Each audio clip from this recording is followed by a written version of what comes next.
Bonjour à tous et bienvenue aujourd'hui dans un nouvel épisode de Leaf Talk, toujours en bonne compagnie. Mais avant toute chose, parce que je me répète à chaque fois et je vois les stats et il y a beaucoup de gens qui regardent le podcast, qui sont pas abonnés, mais surtout qui likent pas. Donc vous abonnez, vous mettez la cloche des notifications, vous likez, vous commentez, vous partagez. C'est très important puisqu'on fait ça gratuitement pour nous motiver à continuer à trouver des invités de qualité, des sujets aussi intéressants à aborder, puisque maintenant, c'est la troisième saison de Leaf Talk, hein, ça fait déjà quasiment 3 ans. Le temps passe vite. Aujourd'hui, je suis avec quelqu'un que je connais bien, hein, présente-toi, vas-y. Bonjour à tous et déjà merci Marco pour l'invitation.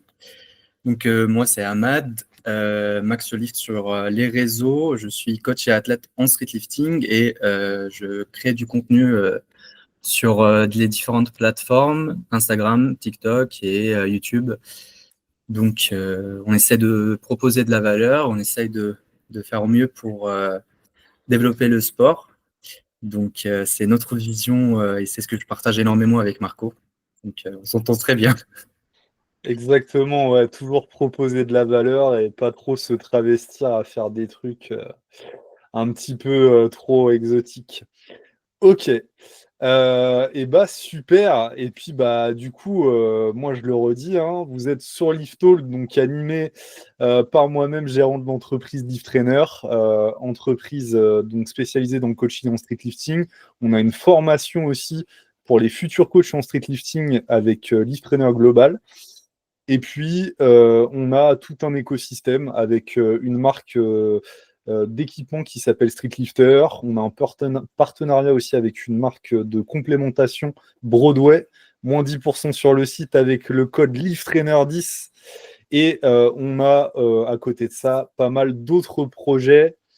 Mais aujourd'hui, donc nous enregistrons le podcast, on est déjà le 3 juillet, cette année est passée à une vitesse incroyable et nous arrivons sur la fin de saison du streetlifting, en streetlifting en France. Toutes les grosses compétitions sont passées et puis là, va y avoir au moins 3 mois à partir de mi-juin. Au moins 3 mois où ça va être très léger niveau compétition et il n'y aura pas de compétition officielle. Et nous, avec Ahmad, on a vraiment réfléchi à ça et qu'est-ce qu'on pourrait apporter aussi aux gens. Et donc, le sujet du podcast et le titre du podcast sera Rester motivé hors saison, les objectifs mindset et le plan d'action. Donc, Ahmad, pourquoi on en a discuté en off avant, mais pourquoi on a choisi ce sujet? Déjà, on l'a trouvé super intéressant parce que on remarque que ça soit au début d'un coaching ou au fur et à mesure du coaching, beaucoup d'athlètes qui se fixent leurs objectifs de pratique uniquement par rapport à une compétition et ils oublient tout le travail nécessaire justement en période hors saison. Donc, évidemment, se fixer des objectifs par rapport à une compète, c'est quelque chose qui va vous motiver et ça va vous aider à concrétiser votre travail. Mais je trouve que si on oublie un peu l'essence même du travail qu'on doit fournir justement en off-saison, on peut vite être lassé et pas justement faire le travail nécessaire et se retrouver à devoir rattraper beaucoup de choses en période de préparation de compétition et enfin, être frustré. En tout cas, moi, c'est les choses que je remarque souvent chez beaucoup d'athlètes, que ce soit débutants. Je dirais même beaucoup de débutants qui commencent la pratique, qui ont rapidement progressé, ont envie tout de suite de faire de compète, alors qu'il y a pas mal de choses à revoir et que leur période de hors-saison, elle n'a pas duré assez. D'où l'importance de parler de cette fameuse période hors-saison. Magnifique transition avec la seconde question qu'on va se poser. C'est quoi concrètement le hors-saison en streetlifting? Bah, on l'a dit juste avant, c'est une période en gros de fin juin à fin septembre, mi-octobre même. Ça dépend des années et du calendrier de compétition, mais a priori, c'est quelque chose quand même qui va se stabiliser et pérenniser dans le temps. C'est-à-dire que l'été, en gros, grossièrement, bah, ça sera le hors-saison du streetlifting puisque il n'y aura plus de compétition officielle. Je le répète encore. D'ailleurs, petite pub toujours pour eux. Il y a une compétition à Mulhouse le 24 août. Je ne sais plus le nom, je suis désolé. C'est street Euh, lifting, je sais plus quoi. Excusez-moi. Event Euh, ou un truc du genre, ouais, non? ouais, quelque chose comme ça. Donc c'est une compétition indépendante organisée par des passionnés. D'ailleurs, j'ai vu sur leur story récente là que c'était déjà plein, donc ça a bien fonctionné. Ouais. Il y a 35 athlètes qui se sont inscrits. Et du coup, d'ailleurs, je serai sans doute sur cette compétition, donc fin août, puisque j'accompagne 2 athlètes là-bas. Donc voilà pour le hors-saison. Et maintenant, la question vraiment fatidique, pourquoi c'est un moment stratégique pour un athlète et c'est pas juste une pause dans son entraînement? Je te laisse répondre dans un premier temps et puis moi peut-être que j'apporterai d'autres choses. Ouais, ok. Déjà, donc, on va là, on parle plus pour un athlète qui a pour objectif de préparer une compétition sur du moyen long terme. Donc, cette période de hors-saison, c'est l'occasion de faire une bonne construction, justement, à savoir un travail en volume, un travail en hypertrophie et cibler les zones qui sont cibles. Je ne sais pas, par exemple, si l'athlète il a des douleurs ou des faiblesses quelque part. Donc, c'est l'occasion justement pour travailler là-dessus. C'est pas sur des grosses intensités qu'il faut regarder tout ça. Donc, la préparation justement d'une compétition, même si on dit c'est hors saison, bah c'est pas vraiment hors saison parce que elle commence bien avant euh, la phase de préparation. C'est juste que c'est une période où on construit, on n'a pas forcément une échéance qui va arriver. Le calendrier, la périodisation, elle n'est pas faite en fonction d'une certaine échéance. Donc, on appelle ça un peu hors saison. Euh, donc, ouais, c'est l'occasion vraiment de travailler tout ce qui ne va pas au niveau des standards, de douleur. Je ne sais pas, peut-être aussi retravailler sa technique, parce que parfois, on se rend compte que on a fait des choix techniques un peu précipités ou qui étaient optimales pendant une période, mais qui sont plus optimaux pour l'athlète, surtout plus l'athlète évolue, plus sa technique aussi va commencer à évoluer. Donc voilà, c'est vraiment l'occasion de voir tout ça. C'est peut-être aussi l'occasion, si vous avez envie de tester des choses. Alors, faut pas non plus partir dans tous les sens. Donc, faire du CrossFit au début, euh, au début de la séance de streetlifting. Après, si vous voulez faire du CrossFit, il n'y a pas de souci. Euh, mais, euh, mais voilà, le but, c'est que ça soit un peu plus, je dirais, léger mentalement et psychologiquement, parce que les périodes de prépa de compète, c'est assez dense mentalement. Donc, ouais, profitez-en pour. Moi, j'ai envie de dire, parce que je le vois beaucoup en ce moment, beaucoup de gens pensent que le street lifting, c'est très fermé. Genre, OK, il y a des standards à respecter, il y a un travail à faire, surtout des vidéos à envoyer au coach, mais c'est pas le sport le plus dur non plus. C'est pas le truc. Faut pas exagérer, dire on va tomber en burn-out. Euh, donc, c'est peut-être aussi l'occasion de vous montrer que le street, c'est pas si fermé que ça.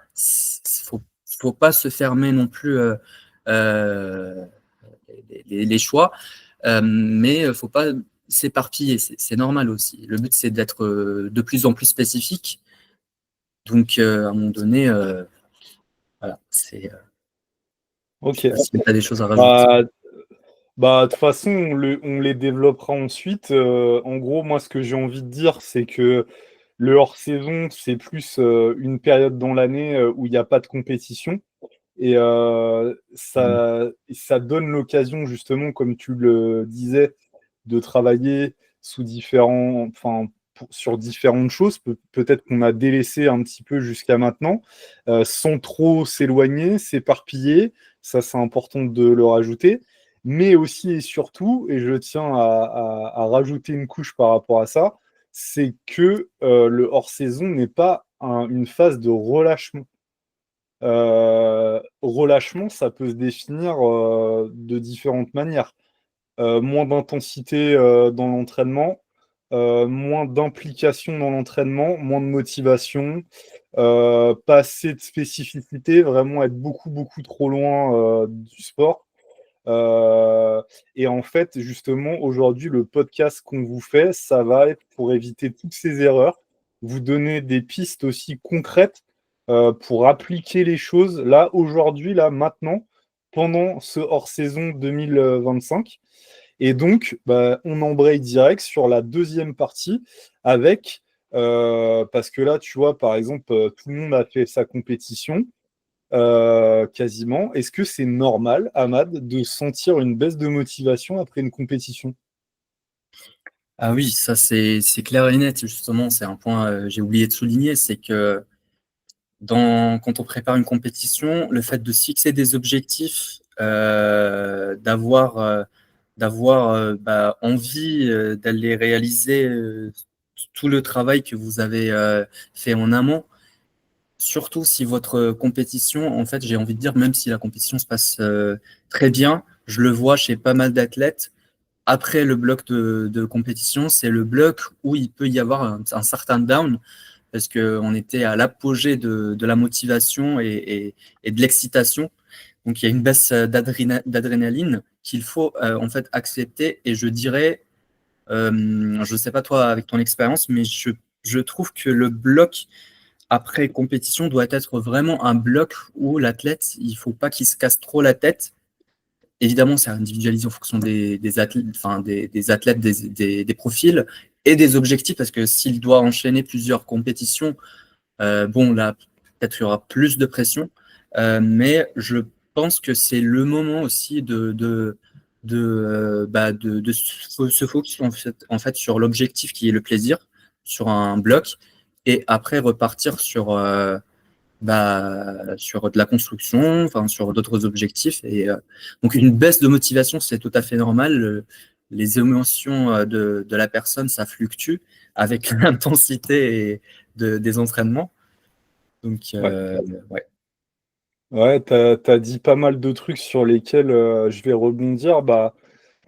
T'as dit en fait l'acceptation de ce down post-compétition qui pour moi est primordial et il faut que vous ayez conscience que on est tous des êtres humains. On n'est pas des robots et c'est normal qu'après une compétition, on ait un creux, que ce soit physique, mental ou les deux à la fois. Le truc, c'est de ne pas rester trop longtemps dans cet état parce que ça va être délétère. Moi, je dirais qu'avec l'expérience, j'ai vu des comportements, en tout cas des visions qui sont totalement paradoxales et Ouais. pas comment dire, Vers une pas. tendance.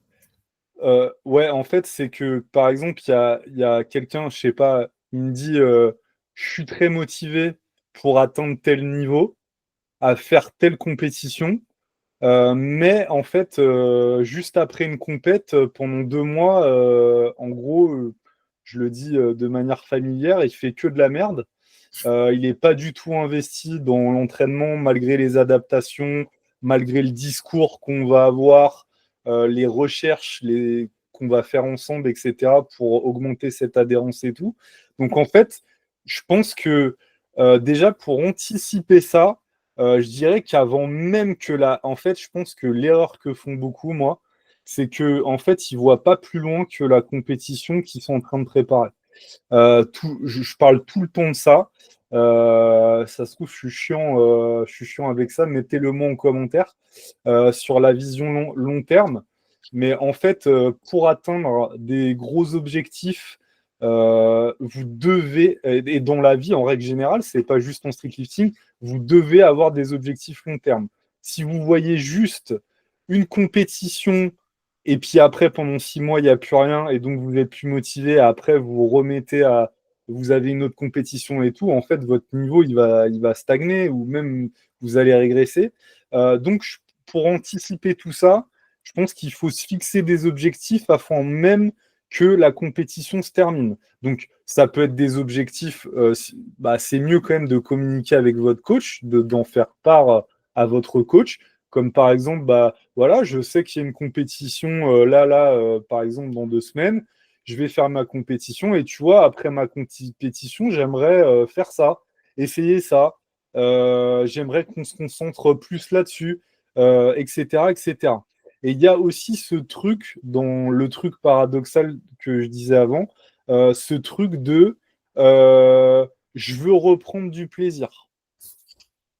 Euh, et là, je pense qu'il y a des vraies questions à se poser. Il y a vraiment des vraies questions à se poser. Et pour moi, si vous pensez comme ça, c'est que vous ne faites pas la bonne pratique et vous n'allez pas durer dans la pratique parce que je peux vous assurer qu'il y a, moi, je connais aucun champion qui a dit ça après une compète. Je dois reprendre du plaisir. Non, en fait, moi, j'ai jamais entendu ça. Donc, il y a ce cas-là. Et il y a le cas aussi, par exemple, je sais pas, par exemple, pendant la préparation, là, je vous dis plein de cas différents que j'ai déjà rencontrés. Euh, j'ai fait la compète, j'ai fait une très bonne prépa. Bah, la méthodologie qu'on avait, les séances et tout, ça fonctionnait vachement bien. Ça donnait du résultat. Et l'athlète te dit, bah, j'ai besoin de changement. Moi, je veux faire un truc qui n'a rien à voir, quoi. Enfin, et du coup, en fait, là, je pense que ça rejoint le point précédent. C'est la question du plaisir, du renouveau, etc. Et là, du coup, bah, il y a des vraies questions à se poser. Et justement, bah, moi, ce que j'aime bien, et tu le sais, Amat, c'est que je pense qu'on a tous les réponses, en fait, au fond de nous. Et des fois, c'est bien de poser des questions, justement, aux athlètes. C'est de répondre par des questions aux questions. Souvent, ça répond à la question initiale. Et du coup, faut se poser, je pense, les bonnes questions. Et si c'est vraiment un sport, du coup, bah, qui vous anime, où vous êtes passionné, où vous prenez du plaisir, bah, en fait, il n'y a pas de souci là-dessus. Mais peut-être que justement, vous entêtez peut-être à faire quelque chose qui vous plaît pas vraiment. Et d'ailleurs, peut-être que vous, bah, en fait, c'est pas vraiment le street lifting qui vous convient, mais c'est peut-être les battles en endurance, par exemple. Ça vous conviendrait peut-être beaucoup plus, sans trop s'éloigner du street lifting, des choses comme ça. Et ça, je l'ai déjà vu, hein. Donc, c'est des questions à se poser. J'enchaîne avec la seconde question, c'est quelles sont, bah, même si on en a dit une partie, mais peut-être qu'il y en a d'autres, qu'on a d'autres en tête, quelles sont les erreurs classiques que les athlètes commettent à ce moment-là, pendant la hors-saison? Je dirais l'erreur principale, c'est qu'ils ne se fixent pas un objectif pour cette période. Parce que je trouve que c'est tout ce qui va en découler comme erreur, ça vient de base à partir de là. C'est que leur but, c'est de performer.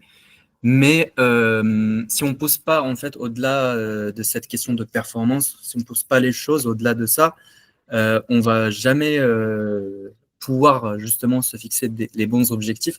Donc je dirais pour la première erreur c'est vraiment se fixer des objectifs cohérents et adaptés à cette période, principalement. Deuxième chose, bah, si normalement tu n'as pas fixé les bons objectifs, bah, tu vas faire des entraînements un peu chaotiques. Et en fait, plus tu as, enfin, moins ton plan il est cadré, plus tu vas partir dans tous les sens et tu vas progresser sur quelque chose qui n'est pas fixe. Et du coup, tu vas pas tout de suite te rendre compte, mais tu vas pas progresser, justement, tu vas stagner, voire régresser, parce que le plan, il bouge dans tous les sens. Donc ouais, je dirais ces deux erreurs. La troisième, peut-être aussi, enfin, on va dire que moins voir l'intérêt de cette période qui est quand même essentielle justement pour toute la suite. Ça peut te permettre de vérifier si c'est un sport que tu aimes. Ça va te permettre de voir des points sur lesquels tu vas travailler. Et moi, enfin, moi personnellement, en tant qu'athlète, plus j'ai des difficultés sur un mouvement, plus j'arrive à l'apprécier. Plus j'ai du travail technique à faire sur un mouvement, c'est vraiment. Moi, je pense tout de suite au muscle-up. C'est le mouvement que je kiffe le plus. Et Marco sait que c'est pas le mouvement sur lequel je suis le plus fort, mais c'est vraiment le mouvement que je kiffe le plus. Parce que mais même au début, avant même de l'avoir, c'était les séances muscle-up, c'était quelque chose. Parce que je savais que le blocage, il vient de moi et de ma technique, donc je dois aller chercher quelque chose. Donc c'est comme ça que j'ai pu me fixer mes objectifs. Peut-être que dans le cas de certaines personnes, ça sera autre chose. Je ne sais pas, apprendre à garder l'attention sur le squat ou se développer musculairement, etc. Et normalement, avec un plan, alors il ne faut pas non plus que ça soit un plan trop rigide, parce que si toute l'année, vous êtes jamais flexible, ça va être très dur. Parce que je pense que personne ne peut tenir vraiment tout le temps se mettre la pression sur du long terme. C'est pour ça qu'on voit beaucoup de gens abandonner malheureusement le sport alors qu'ils avaient un bon niveau. On le voit sur pas mal de sports. Donc ouais, je pense que Ouais, j'ai ouais. essayé de couvrir un peu largement la question. Et donc, bah, tu l'as abordé, je crois. Faut-il absolument rester motivé toute l'année? Est-ce qu'il faut rester motivé? Euh, euh, c'est là où on va faire une question philosophique un peu. C'est qu'est-ce que la motivation en fait? Qu'est-ce que la motivation? Mais euh, on a un peu dit que c'est normal de ne pas avoir une motivation qui soit linéaire ou exponentielle. De toute façon, le cœur, le battement du cœur, bah, c'est pareil, il y a du up and down. Donc, c'est pareil aussi au niveau de la motivation. Euh, il faut se dire si tu aimes vraiment réellement ce sport, que la motivation, ça va être quand même important. Mais les moments où il n'y a pas cette motivation, je dirais que c'est là où on va avoir besoin de la discipline, même si ça fait beaucoup un discours de développement personnel. Oui, c'est pas la motivation, c'est la discipline. Mais je pense qu'un point qui peut aider la personne, c'est peut-être l'entourage qu'on peut négliger parfois. C'est que notre sport, étant donné que nos séances sont un peu longues, on a du mal à s'entraîner avec les gens, sinon on va s'éparpiller beaucoup. Mais peut-être qu'il y a des périodes où, si tu te sens moins motivé, pourquoi pas justement choisir le bon entourage qui va faire que tu vas mieux t'entraîner. Moi, je sais que je suis entouré de power. C'est ce qui me fait kiffer, par exemple. Et peut-être que c'est ça qui m'aide quand même de garder le focus parce que au lieu de parler tout le temps avec des streeteux, bah, je parle avec des power. Eux, ils font leur truc, moi je fais mes trucs. Donc on arrive quand même à rester focus et en même temps on se motive ensemble. Donc voilà. Ouais, bah c'est bien parce que j'attendais que tu fasses cette comparaison entre la motivation et la discipline, parce que sinon j'allais le faire à ta place. Et, euh, et du coup, bah, c'est exactement ça. En fait, faut dissocier les deux. Et je dirais que la discipline prend le relais quand la motivation, elle n'est pas là.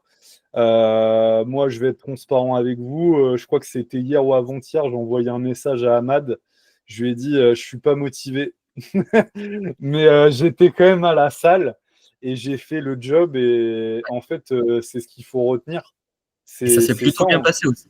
Ouais, en plus, et des fois, bah tiens, pour vraiment avoir une note positive, Même si des fois, en fait, parce que moi, ça m'est arrivé plusieurs fois, vous n'êtes pas très motivé, vous n'êtes pas dedans, vous n'avez pas un très bon ressenti du truc, vous le sentez moyen, la séance, même pas top. Et puis, en fait, vous faites votre séance et puis, purée, ça se passe mieux que prévu, en fait. Ça se passe bien, vous êtes en forme et tout.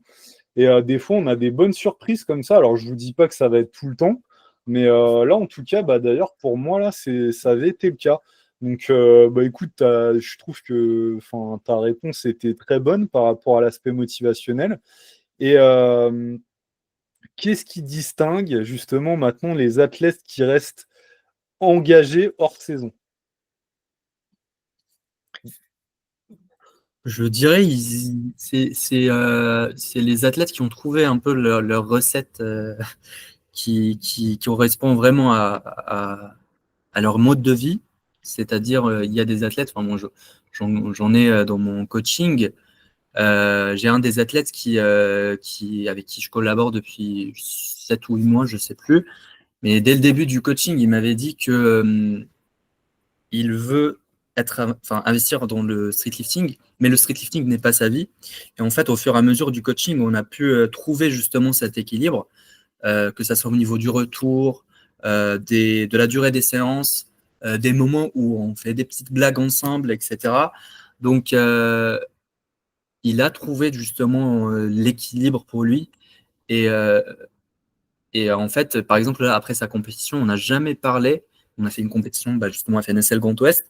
On n'a jamais parlé oui, à quand la deuxième compète, parce que il avait quand même pas besoin de. Enfin, il connaît ses objectifs qui étaient des objectifs long terme et il prend du plaisir, que ça soit en prépa ou en dehors enfin, en off-saison du coup. Donc, c'est ce qui peut vous aider, c'est vraiment de trouver ce qui vous correspond, qu'est-ce qui peut vous mettre la pression, qu'est-ce qui vous met moins la pression. Est-ce que ces choses qui vous mettent la pression, c'est quand même indispensable pour votre pratique?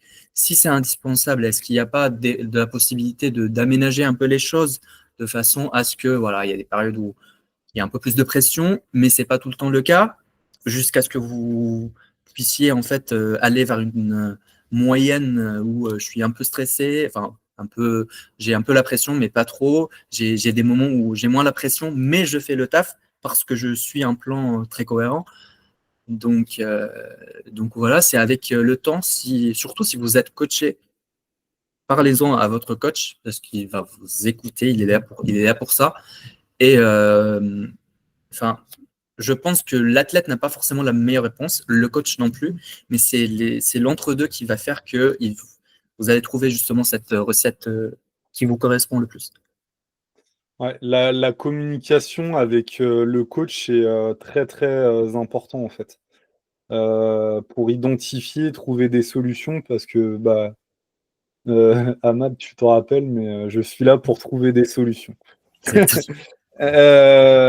Pour résoudre des problèmes et trouver des solutions. Exact. Donc la troisième partie, c'est se fixer des objectifs utiles à moyen long terme. Et donc, comment on définit un objectif intelligent hors saison? Moi, pour répondre à cette question, j'ai envie de partir justement, de me dire que l'athlète a déjà fait une compétition. Donc, le jour de la compétition, on va voir pas mal de points qui seront à travailler. Donc, c'est pour ça le coach va essayer de tout filmer, va prendre des notes. Souvent, on connaît tellement l'athlète qu'on n'a même pas besoin de prendre des notes, on sait sur quoi on va travailler juste après. Donc, déjà d'un point de vue mouvement de street lifting, s'il y a des choses à retravailler, bah, c'est l'occasion justement de les noter. Moi, après une compétition, donc en début de hors-saison, une des questions, déjà pour la première semaine, je demande à l'athlète s'il a envie de s'entraîner. Si oui, combien de fois il peut s'entraîner? Quel type de renfort il a envie de faire? Parce que je pense que c'est quand même important de demander l'avis de l'athlète qui fait tout le temps les mêmes renforts. S'il nous dit pas que ça lui saoule ou qu'il a envie de faire je sais pas, il y a des gens qui ont envie de faire les abdos. Bon, bah, ok, vous avez envie de les faire, pourquoi pas. Donc, il est possible de les intégrer. C'est une période hors saison. On va baisser la pression, voilà, c'est possible justement de trouver le compromis entre ce que vous avez envie de faire et ce qui est le plus optimal pour vous. Donc, voilà, pour le street et les renforts, par exemple. Ok. Ouais, bah oui, oui, oui. Après, donc, objectif de performance vs objectif de progression technique, à quoi donner la priorité? Bah là, pour moi, ça va dépendre vraiment de l'état psychologique et physique de l'athlète. Parce qu'en fait, moi, je me suis déjà retrouvé avec les deux cas. Ouais. Quelqu'un qui est reboosté à mort, qui est encore plus déter qu'avant la compétition. Et ça, d'ailleurs, ça arrive souvent et c'est génial. Ouais. En tant que coach, c'est quand même super d'avoir ces cas-là. Et puis après, bah, bien sûr, parce qu'on est humain, encore une fois, bah, quelqu'un qui est un petit peu dans un creux, il faut redéfinir les objectifs, etc. Et pour moi, ça dépend vraiment de l'état du coaché. S'il est vraiment déter, et ça n'empêche pas d'ailleurs les deux, hein, travailler la performance et aussi la technique, parce que la performance, on peut la travailler en série moyenne longue, on peut faire même des autres types de formats. Je voyais Big Matteo, si tu nous écoutes, adepte des EMOM, il fait plein Ouais, de il adore EMOM ça. là. Donc c'est une autre manière de travailler aussi. Donc voilà. Donc pour moi ouais, en fonction de l'athlète. Je passe à la question suivante. Et du coup, comment éviter de tomber ouais, dans les no man's land, pas de compète, pas d'urgence, pas de structure. En gros, un petit peu paumé. Mais normalement, bon, ça va pas arriver, non, Ahmad? Bah, si vous êtes encadré, non, en fait. Moins vous avez. Je peux comprendre qu'il y a des gens qui n'aiment pas être encadrés parce que ça peut leur faire peur. Mais si vous tombez vraiment sur la bonne personne, vous allez voir que bah, cette personne, elle est là pour vous trouver des solutions. Donc, ça peut pas être possible que ça soit frustrant pour vous. Euh, et du coup, justement, c'est grâce à quelqu'un qui a de l'expérience, qui a de la vision, que vous allez minimiser ces risques d'être perdu, quoi. Ok. Euh, Qu'est-ce que tu penses? Et est-ce que, moi, c'est un truc d'ailleurs, euh, je le fais aussi de plus en plus, que ce soit en hors saison ou dans les saisons de compétition. Qu'est-ce que tu penses des micros-objectifs, des objectifs en fait ultra court terme à la semaine, au bloc? Moi, j'aime bien mettre des objectifs de bloc. Ouais, par exemple, là, j'aimerais bien que tu me fasses telle charge sur tel format, se fixer des charges en début de bloc. Je trouve que ça peut vraiment motiver, hein. C'est juste d'avoir un nombre comme ça et tu le mets, moi je le mets dans la partie commentaire et je trouve que c'est génial. Est-ce que toi aussi tu fais ça, même des fois des objectifs à la semaine, comment tu t'organises? Donc, moi, j'adapte ça en fonction des athlètes. J'ai des athlètes à qui bah, je leur note justement l'objectif du bloc tout en haut. Et je trouve ça quand même assez intéressant. Après, il faut aussi il faut faire gaffe aussi parce que là, on va se retrouver avec des profils psychologiques un peu différents. C'est que ça peut créer de la frustration chez certaines personnes si il se passe quelque chose qui va faire que pendant ce bloc, il ne va pas réussir à atteindre cet objectif et il peut émettre des jugements, bah, que ce soit envers le coach ou envers lui-même, et il peut peut-être oublier le contexte parce que même si le coach il va recontextualiser tout ça, on le fait, etc. Il restera toujours au fond de l'athlète un truc. En fait, j'ai pas validé ça, cet objectif. C'est Euh, C'est pour ça, je pense que c'est important aussi d'une part, de mettre des objectifs Ouais, et, c'est ça. de mettre aussi plusieurs objectifs. Parce que Oui, comme ça, t'en as pas qu'un seul, quoi. Et si tu rates un, bah, c'est quand même pas ouf. Mais si t'en rates un sur quatre, bah, c'est hyper positif. c'est ça. Et rater d'ailleurs, j'insiste parce que j'aurais peut-être dû préciser aussi, des objectifs quantifiés, ça se trouve qu'on va pas le faire en fait. Parce que si en gros on n'est pas dans les conditions de le faire, on va pas tenter en fait. On va pas Exactement. envoyer l'athlète au casse-pipe, hein. Je précise quand même, hein. Je vais pas mettre un truc genre un mec qui a un RM à 50 kilos aux tractions, je vais pas lui dire fin de bloc, on se prévoit de faire 2 reps à 70, quoi. Donc voilà, quoi. Je précise juste. Oui,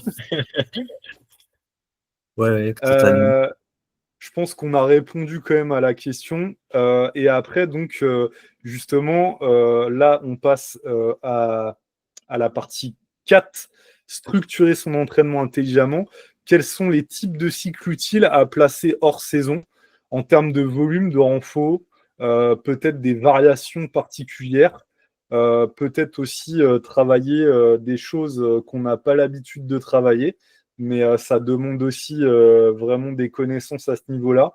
Mobilité, euh, peut-être creuser aussi des trucs, recontrôler en fait des choses peut-être qu'on sur lesquelles on n'a pas été assez sévère entre guillemets, parce que en fait on contrôle, moi par exemple je contrôle des trucs, je pose des questions régulièrement, et parce que je sais que par exemple même si pendant une période, je sais pas moi, pendant 2 mois l'athlète il va appliquer le truc, il va faire le truc bien, je lui redemande peut-être 2 mois plus tard et peut-être que ça a complètement changé. Bon, pour ça, il faut avoir une bonne relation avec le coach, et pour ça que c'est important de travailler avec un coach aussi humainement, avec qui ça se passe bien, avec qui vous avez confiance. Un coach, il n'est pas là pour vous juger, il est là pour vous faire progresser. C'est son taf. Et en fait, c'est pour ça, je pense qu'il faut vraiment pas hésiter à se livrer et à dire les choses comme elles sont, et pas avoir peur aussi de la réaction, parce que alors ça, je sais que surtout chez vous, mesdames, excusez-moi, mais il y a une peur énorme de la réaction du coach. Donc, rassurez-vous, en fait, c'est notre métier, et justement, on est habitué au quotidien à être confronté à ça. Et donc, on va vous aider, on va vous guider, en fait, hein, et on va aussi, et je le répète, ne pas vous juger. Donc, je répète la question. Quels sont les types de cycles utiles à placer hors saison? Donc, volume, renfort, technique et mobilité. Bah, il n'y a pas une réponse tout blanc, tout noir. En fait, ça va vraiment dépendre de personnes, du niveau de l'athlète, des objectifs encore une fois, mais évidemment, il y a les objectifs de l'athlète et il y a aussi les choses sur lesquelles il doit travailler.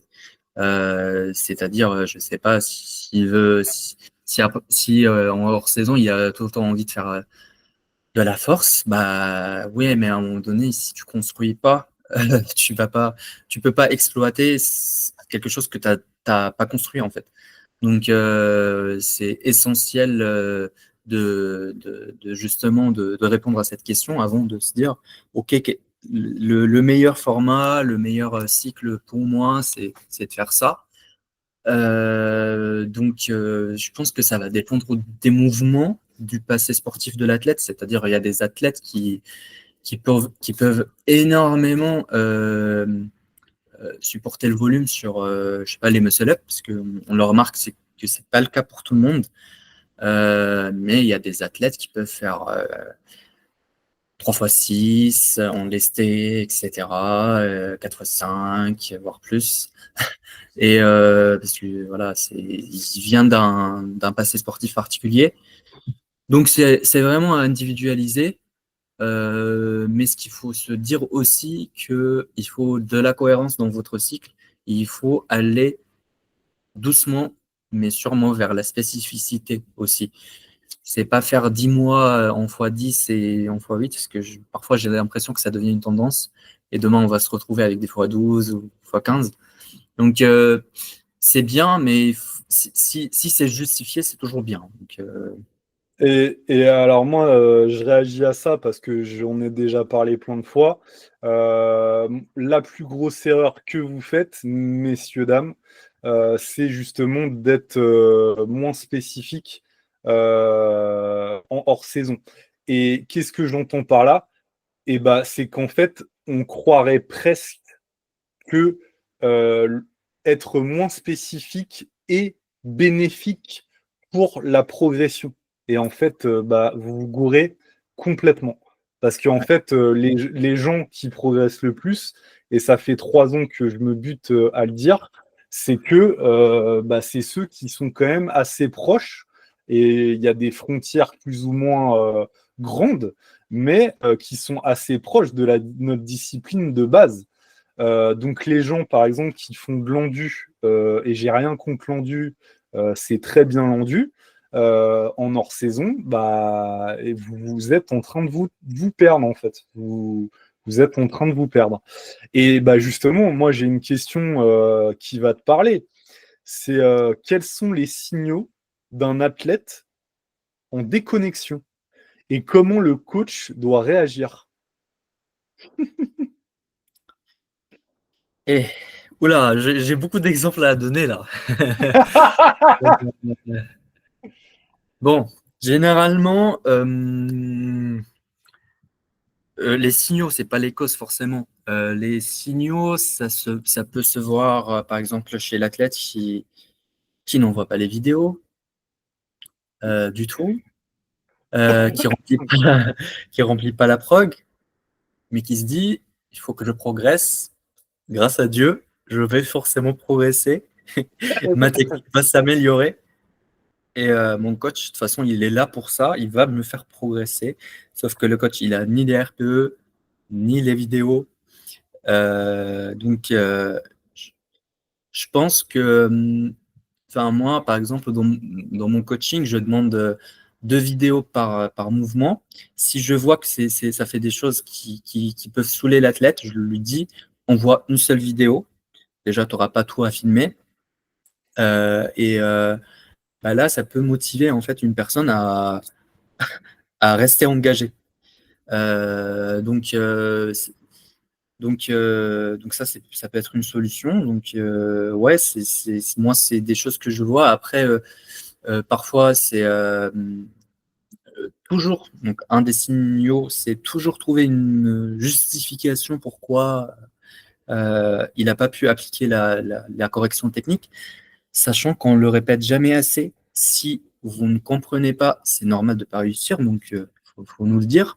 Si vous avez compris, mais que vous avez besoin, vous pensez avoir besoin de temps, et ben aussi dites-nous que bah, j'ai pas réussi, c'est pas que je perds l'engagement ou je veux pas faire ce que tu me demandes, c'est j'ai l'impression que j'ai compris, mais j'ai pas pu concrétiser.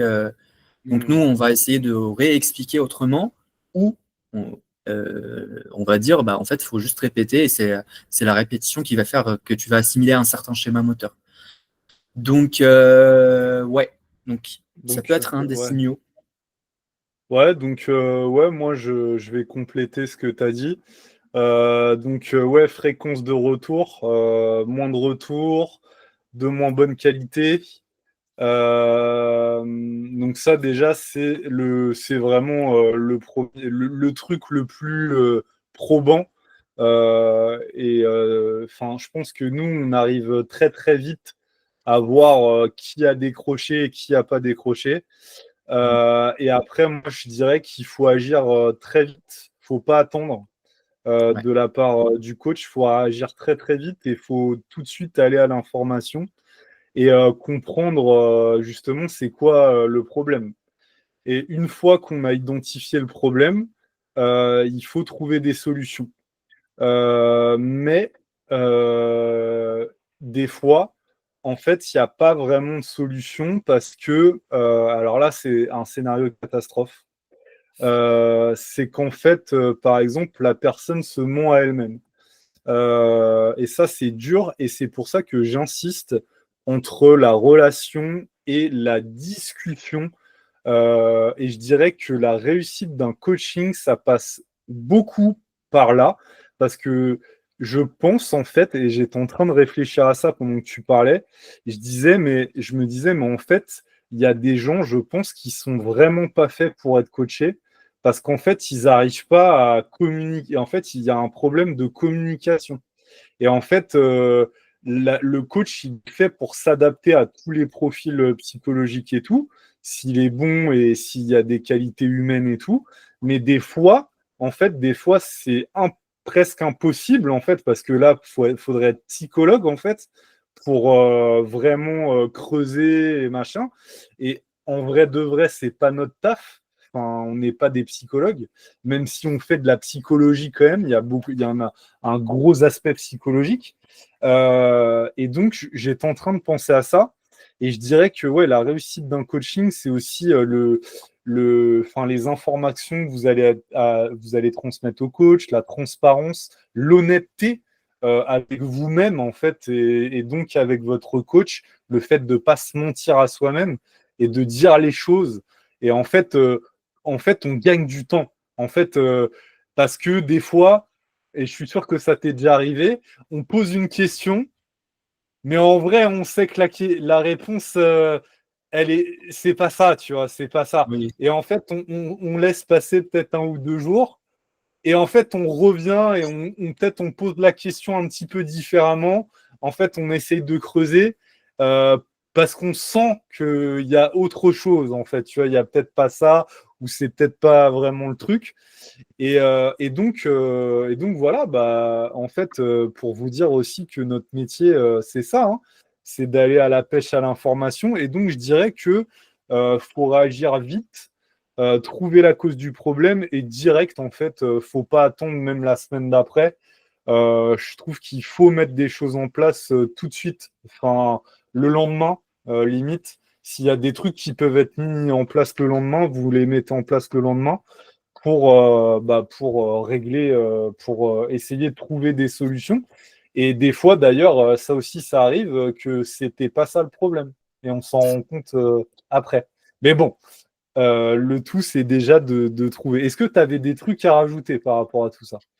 Euh, non, j'allais peut-être un peu revenir sur un mot que tu as dit. Enfin, je voulais le dire justement, c'est l'honnêteté avec soi-même.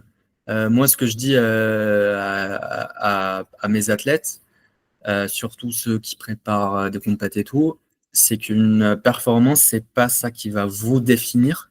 C'est important que vous détachiez un peu votre personne de la performance, de la charge de ce que vous êtes. Donc, euh, enfin, avouer à soi-même, pour soi-même, et dire que oui, sur ce mouvement, en fait, j'ai des lacunes sur lesquelles je peux travailler plus tard. C'est mieux que de se dire non, non, je vais chercher, je sais pas, un PR plus 50 avec un mois de coaching ou un mois de travail.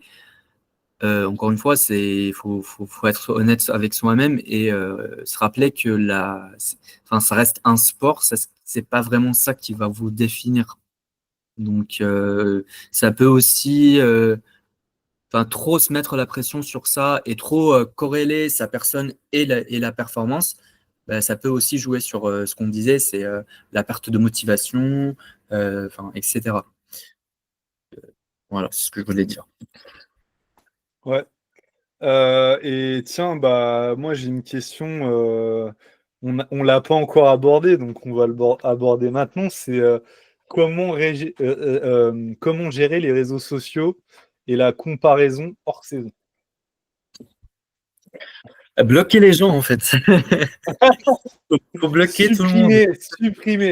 Supprimer les applications. Restez abonné à Max Lift et Lift Trainer, par contre, s'il vous plaît. On essaye de vous apporter de la valeur. Euh, bon, ouais, les réseaux sociaux, c'est quelque chose qui est assez, Enfin, déjà, je pense que l'être humain, il est fait de base pour se comparer. Donc, c'est pas simple. Je pense qu'on se compare tous et toutes. Après, il faut pas que ça devienne vraiment paralysant et un problème. Euh, donc, faut prendre du recul.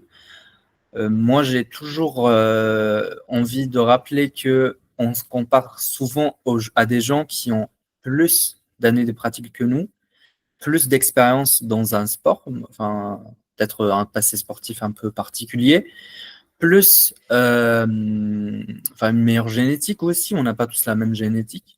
Et en fait, finalement, nous, on se compare aux autres, mais il y a des gens qui se comparent aussi à nous. Et en fait, l'être humain, il est éternellement insatisfait en fait sur cette terre en fait. C'est ça. Exactement. Et bah, je crois qu'on va conclure, Ahmad, et justement, on va conclure par 3 questions. Est-ce que tu pourrais donner justement 3 conseils clés à retenir pour ne pas lâcher l'entraînement hors saison? On l'a dit, mais c'est juste, Oui. on va le redire. Vraiment, pour moi, je pense que si vous vous rendez pas compte de l'importance de se faire coacher, parce que ça va paraître une pub, mais Oui, c'est... Alors après, si vous pensez que vous n'êtes pas coachable, ça c'est autre chose. Donc, mais vraiment, créer un environnement. Alors, on va commencer par là. C'est créer un environnement. L'environnement, il va passer par la famille, les amis, les gens que vous côtoyez tous les jours, mais aussi les gens avec qui vous allez vous entraîner. et Et, le euh, coach? et le coach, justement, c'est ce que j'allais dire. Donc, c'est créer un environnement qui va vous permettre de vous épanouir. Donc, ça, c'est l'environnement. Ensuite, vous devez vous fixer des objectifs vraiment cohérents. En fait, si vous fixez des objectifs, demandez-vous sur quoi vous vous basez. Parce que est-ce que on a tous envie de taper 150 kilos aux tractions. On a tous envie de faire 200 kilos au dips, on a tous envie de faire 300 kilos au squat, mais est-ce que c'est cohérent par rapport aux efforts qu'on fournit? Est-ce que c'est cohérent par rapport à notre capacité? Parce qu'on reste des humains, on a une vie. Donc, et rappelez-vous que c'est pas la performance qui vous définit, donc il n'y a pas de souci. Si c'est énorme comme objectif, bah ok, bah on revoit les objectifs. Vaut mieux les revoir à la hausse, c'est-à-dire se fixer des objectifs un peu plus bas. Voilà, et au fur et à mesure, voir si on peut faire mieux, bah tant mieux. Et je sais pas si je te laisse un troisième conseil, toi. Ouais, donc tu disais l'environnement, tu disais après Se fixer des ne- objectifs cohérents. ouais, se fixer des objectifs cohérents et bah, avant la fin d'une compétition, je dirais, penser déjà au après-compétition. Je trouve ça hyper important. Euh, et je dirais ne pas aussi être enfin, pas assez spécifique aussi dans le hors-saison. Pour moi, ça, c'est une erreur. J'ai Parce que, l'impression que tu as bah, vu des dingueries, toi, parce que tu parles que de ça depuis le début. ouais, bah, en fait, c'est ce que. Non, en fait, c'est pas des dingueries du tout. Enfin, c'est pas des trucs graves, quoi, que j'ai vu. Mais en fait, tous les ans, je vois la même chose. Et je me dis, avec une lueur d'espoir, je me dis, bah, voilà, l'année prochaine, ça va. On a fait plein de podcasts. Tous mes collègues coachs, ils ont fait du contenu et tout. Les gens, ils vont l'intégrer, ça. C'est bon, on est en 2025, là, c'est bon. Et en fait, je regarde des trucs et je me dis, bah, en fait, non, il y a toujours une partie qui a rien compris. Je suis désolé, mais en fait, il y en a, ils sont à côté de leur pompe, quoi, malheureusement. Donc, et ça ne veut pas dire, j'insiste, parce que tous nos propos peuvent être déformés, s'ils sont sortis de leur contexte, Comme c'est d'habitude. que, voilà, c'est que si vous voulez être moins spécifique, bah, soyez moins spécifique, en fait. Enfin, si c'est une volonté, un kiff d'être moins spécifique et tout, bah, soyez moins spécifique. Mais par contre, après, venez pas pleurer parce que vous avez pris du retard sur votre progression en street lifting. Parce que là, du coup, ça sera normal. Et après, dites pas, ouais, je suis pas fait pour ça. Peut-être mon entraînement il n'est pas adapté et tout. Non, c'est vos objectifs qui sont pas bons.